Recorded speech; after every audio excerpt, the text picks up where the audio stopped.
thousands of people. I didn't know the whole process, they don't really lay that out too clearly back then. And so I was a little bit nervous. The second was of excitement. I was excited that I would no longer have to sit in a class and listen to professors teach about maybe subjects I didn't care about. I did enjoy college. I enjoyed a lot of the classes, but some of them I didn't like them. I didn't like taking the tests, and I was very excited to be out of that. If I never wanted to go back, I don't have to.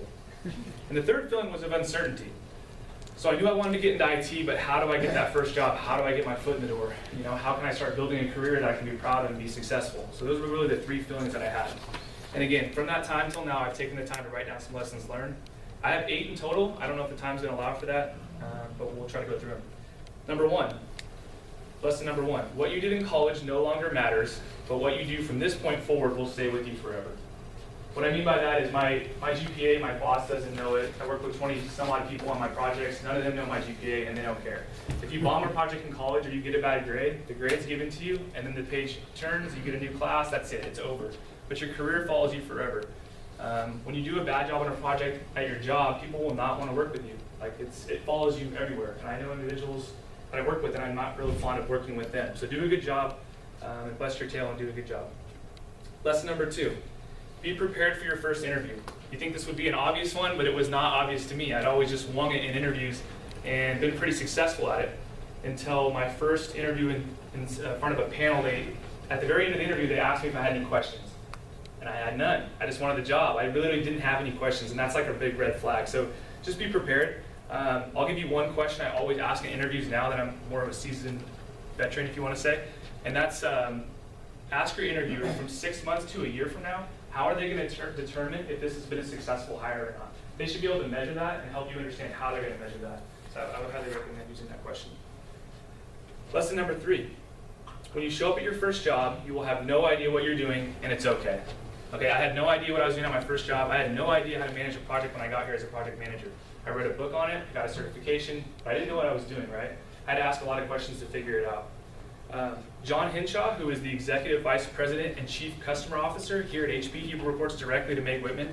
He'll sadly be leaving the company. But in March of last year, there was an all-employee meeting on fiscal year reviews. And this gal from HR asked him a question, and she said, what is some of the most interesting feedback you've had at a fiscal year review? And his answer was, my boss said I didn't know what I was doing. And he was in a new position at the time, and he didn't know what he was doing. And it just made me feel comfortable that this guy with so much responsibility, making so much money in the world, can admit that he didn't know what he was doing when he's stepping into a new role. So you're not going to know what you're doing, and it's okay at first. Lesson number 4, find someone that knows what the hell they're doing. All right, you need to find a mentor. I've had about 4 of them here at HPE. You got to find someone that knows and continue to ask questions. Find someone that's more experienced. It doesn't have to be official. When I first joined here, they gave me a mentor. And to be quite honest, that individual was not the best suited person. My first project struggled mightily because of this person that was trying to help me understand the processes. She just wasn't that good at her job, in my opinion. So find people that just knows what they're doing and then ask them questions. Lesson number 5, build your network. So this goes along with mentoring, but just ask questions, talk to people. When you're in the hall, if I make eye contact with someone and they give me a smile, I'll say hi right away. I don't care if it's a janitor or it's the boss or whoever it is, but you just never know what position you're going to be in tomorrow, and just continue to build your network, especially for you guys that are newer to the company, newer to your careers. Constantly network. Lesson number 6, update your resume often. So every 1 to 2 months, just write down some bullet points and jot down some bullet points on things you've accomplished. It's really hard a year or 2 from now to go back and understand what you had, right? So if you're going to apply for a job and you're scrambling and racking your brain on the stuff you accomplished, you're going to forget some things. So my recommendation is just to write some bullet points every 1 to 2 months, and then every year or so you can go ahead and go in and then kind of reorganize it and finalize it and all that stuff. Same thing for fiscal year reviews. Make sure you guys are tracking what you guys are accomplishing. I keep a OneNote of just, you wouldn't believe what's in that OneNote of everything I've accomplished. I feel bad for my boss at the end of fiscal year review. He's got so much information to go over. Lesson number 7, dress sharp. Need I say more? We don't have for those of you that work here at HPE, we don't have a dress code, but I highly recommend dressing sharp. Like it just provides a good self-confidence image of people when they come talk to you. You know, it's not required, but it goes a long way.